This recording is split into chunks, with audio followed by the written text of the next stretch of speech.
On rencontre Vicky Côté de notre compagnie de théâtre Bérivraine, Théâtre à bout portant, qui va nous parler d'une représentation d'une pièce de théâtre qui avait eu beaucoup de succès, qui s'intitule Le déclin des soleils de glace. Vicky, bienvenue à l'émission. Ça va bien ce matin? Oui, très bien. Donc, on ramène une pièce, c'est ça, parce que ça, officiellement, c'était la troisième production de la compagnie. Oui. Il y en a eu beaucoup depuis, dont Strict Minimum qui a fait couler beaucoup d'encre. Il y a Blindé aussi qu'on avait parlé dernièrement. Mais là, on ramène Le déclin des soleils de glace. Pourquoi on ramène cette pièce-là? Bien, Le déclin des soleils de glace, c'est une pièce qui a été créée en 2010, donc ici au Saguenay, et puis qui a été jouée à quelques endroits, dont entre autres au Lac-Saint-Jean, qui est allé se promener à Québec lors de la bourse Rideau. Oui, dont tu as remporté également cette bourse-là. Oui, exactement. Et j'en profite de t'en féliciter. Donc, en 2012, la pièce a obtenu la bourse Rideau. C'est important de le souligner, je crois. Oui, exactement. La bourse du jury international, Oui. qui était un très bel honneur pour nous. Et puis, étant donné que la pièce, ensuite, a moins circulé, parce que parfois, c'est d'autres spectacles. Ouais. Donc, à produire un spectacle par année, c'est impossible de faire tourner tous les spectacles. À cette époque-là, c'était Rage, qui avait beaucoup de succès, Ouais. qui est allé se promener en Europe plusieurs fois. Et puis, Puis donc, Strict l'accent Minimum était aussi, mis... t'avais demandé beaucoup de temps et d'énergie, je crois. Oui, donc, il y a plusieurs spectacles qui fait que parfois, on en laisse d'autres, même s'ils sont hyper intéressants, que les critiques sont excellentes, mais qu'on doit faire des choix déchirants. Et puis, Le déclin des soleils de glace avait été entreposé le temps de se dire, OK, bon, ben j'y reviendrai. Et puis, donc, je le ramène sur scène. Donc, on ramène la pièce sur les planches. Ça a reposé pendant quelques années. Est-ce que ça a mûri ou on le reprend de la même façon, là? Est-ce qu'il y a des modifications?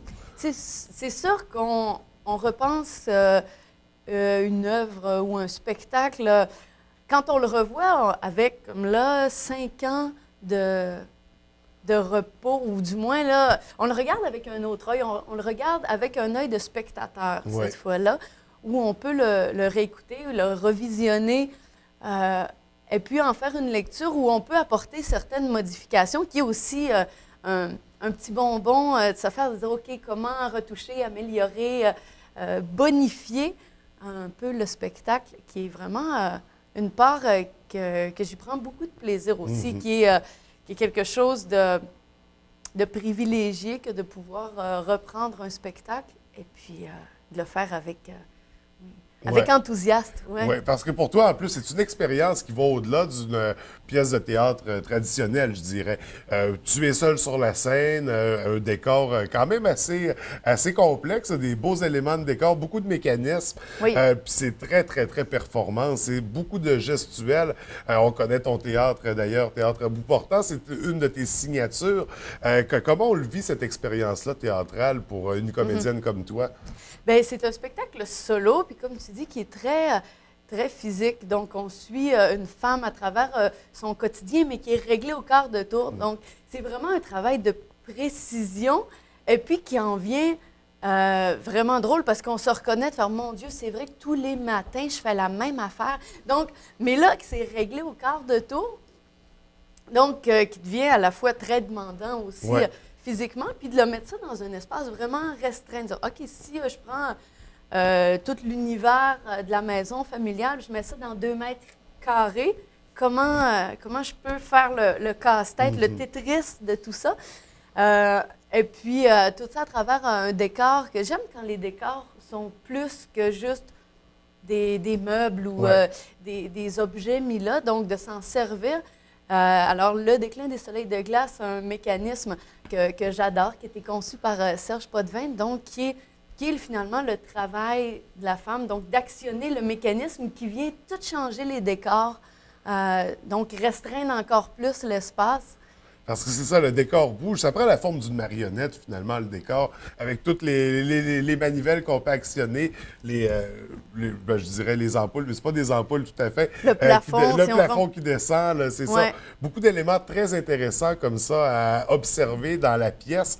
Ouais. Donc, Déclin des soleils de glace, on a parlé du personnage. C'est une pièce qui est amenée aussi avec beaucoup d'humour, mais beaucoup de drame en parallèle. Donc, on se promène beaucoup entre les deux. Qu'est-ce qui t'a Ouais. amené à créer cette histoire-là? C'est de voir à quel point on est toujours pris dans un quotidien, en fait, dans une routine qui nous guide, qui guide nos vies.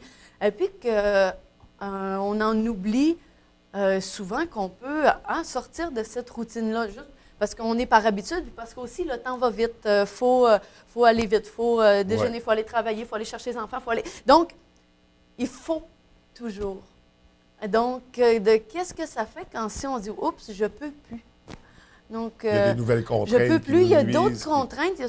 Donc, pour amener ça, dire comment on peut faire dérailler une routine, donc de s'amuser là-dedans, dire OK, autant à travers des moments plus drôles de voir à quel point, hop, tu sais, ça déraille, qu'en même temps d'en faire une prise de conscience, de faire ah mon Dieu, ouais, c'est vrai qu'il y a une prise dans sa routine, ou bon, des rêves avortés, des idéaux qu'on cesse de suivre. Et puis, donc, j'aime beaucoup ce dialogue-là entre rire, d'avoir ben du plaisir avec des situations, puis à d'autres moments, pouvoir aussi réfléchir et puis être sensible. Je pense être touché. On aime ça être touché en même temps que plein d'autres sentiments. Et donc, mais c'est ce qu'on veut aussi. Quand on vient voir une pièce, on veut vivre des choses, on veut ressentir des émotions, on veut se promener, c'est ça d'un côté puis de l'autre. Puis je pense que ce genre de pièce-là nous amène très bien à vivre ces émotions-là, autant positives que plus dramatiques, plus, je ne vais pas dire négatives, parce que ce ne sont pas des émotions négatives. Non. Mais vraiment, on se promène là-dedans. C'est une pièce à découvrir ou à redécouvrir. Ceux qui l'auront vu avec les petites nouveautés, les petites surprises trouveront satisfaction certainement. Donc, on représente ça en janvier. Il y a 3 présentations de prévues.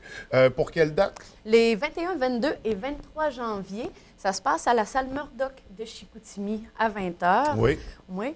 3 soirs seulement. Donc, si vous voulez y assister, donc de réserver, c'est possible de réserver via le téléphone au 418-290-0207 ou sinon via Internet, donc via la page Facebook du Théâtre à bout portant. D'ailleurs, c'est toujours possible. Page Facebook, site web sur lequel on retrouve toutes les informations. Très facile à trouver. On écrit Théâtre à bout portant. Théâtreaboutportant.com. C'est facile. On a aussi une infolettre qui va sortir tout prochainement en janvier, qui vous dira qu'est-ce qu'il y en est des prochains mois qui s'en viennent. Donc, à laquelle on doit s'inscrire. Mais oui, pour être au courant. Puis, donc, peut-être quelques fois par année, de dire qu'est-ce qui s'en vient pour les prochains mois, d'être au courant, à l'affût de notre parcours. Et justement, vends-nous quelques punchs pour 2016. Qu'est-ce qui s'en vient pour le Théâtre à bout portant?